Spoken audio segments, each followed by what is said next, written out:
Hello, welcome to Juice Galaxy 0.2.12. This update introduces the demo version of Juice Galaxy, Welcome to the Juice Galaxy demo version. as well as this sweet hat, and a bug fix for the dreaded Mac GUI glitch. Since a lot of you already own the game, I'll try to get through these changes pretty quickly, and then we can talk about some plans for this year. So, Juice Galaxy has a price tag now, and the transition has gone really well. I was blown away by the support from you guys after I made the announcement, and thanks to you, it looks like I can survive financially and focus entirely on Juice Galaxy this year, which is a tremendous privilege. It sucks to lock the game behind a paywall though, so we needed a big juicy demo. I grew up playing tons of shareware demos, and I care about making them pretty big and enjoyable. So this demo includes 2 out of the 6 current bosses and about half of our current items. You can go through Juice School, fight the creator, and fight Mrs. Slithers, and still do a lot of the stuff that was available in Juice Galaxy's early days. Mrs. Slithers is also getting remade at some point, which will allow me to make the demo a good bit spicier. In the demo, some areas and items are off limits. To enforce demo law, a character named Paewol has been brought in. That's not in the demo version. He's a real cool, friendly guy, and the finest recess monitor that ever passed through the halls of Juice School. Now he guards the toilet, the dream world, the demo force fields, and the restricted items throughout the land. Oh, you can't pick that up. I'm positive that this will be annoying to demo players, and I'm sorry. So I made it kind of fun to smack him around, but he is the invincible demo guardian, and if you keep at it, he'll smite you with godlike power. Alright, that does it.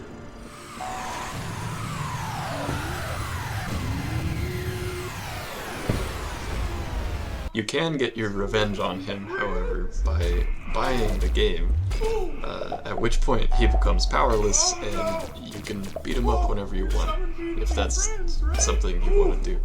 Oh, not my hat. Oh, I'm dead. You can spawn him with the console, and he drops a really neat hat. And that's pretty much it for the demo version. It's really just the full version with some walls put up, so I'm interested to see if anyone makes it through to the paid content.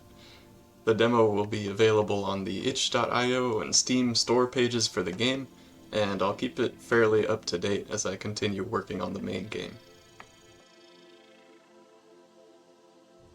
In other news, I have finally defeated the dreaded Mac GUI bug, which caused the main menu to be invisible, making the game unplayable for a small percent of Mac users. This single bug has consumed an insane amount of time. I've probably spent more than 200 hours reading every relevant inch of the manual, rebuilding the GUI multiple times, upgrading Unity versions, and torturing testers with a dozen different test builds before I finally got my hands on a computer that could reproduce the bug, and the solution turned out to be pretty simple.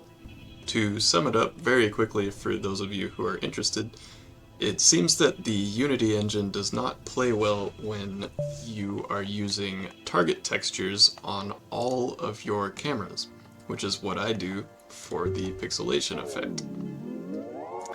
I had 3 cameras, all of them were using target textures, and the solution to the GUI glitch was simply to add a new camera, set it as the main camera, make sure it has no target texture, and since I'm not actually using this camera for anything but the GUI, I've set it to just render nothing using a culling mask that points to a rendering layer that just renders nothing. This may seem like an issue that only affects a very small percent of people, but it's actually a huge deal because not only does it fix the problem, but it frees me up to stop chasing ghosts around in my GUI code and start working on some lower priority issues. Okay, so, plans for the future. I never really know what I'm gonna do next, but I have several main goals for this year. The main one is to advance the story. I'm hoping to release at least a few really big story updates this year with the same level of quality as the recent Spooky update. In particular, I have some big plans to continue the storyline pretty soon. My hope is to get a lot faster at releasing new story content, and to do that, I'm working on developing efficient, modder accessible workflows. Currently, when I create a new item or monster, I just bang everything together manually in Unity.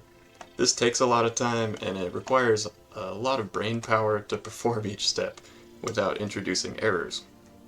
It would be great if we had some tools and standardized workflows that could make it super easy to make new things. It would be even better if modders could have access to these tools to make their own stuff. So on the back burner, I've been working on tools and a system for creating and loading monster and item assets and possibly new levels. We're still only in the prototyping stage, but as new updates come out, you should see the stuff folder filling up with JSON files and game assets which can be edited.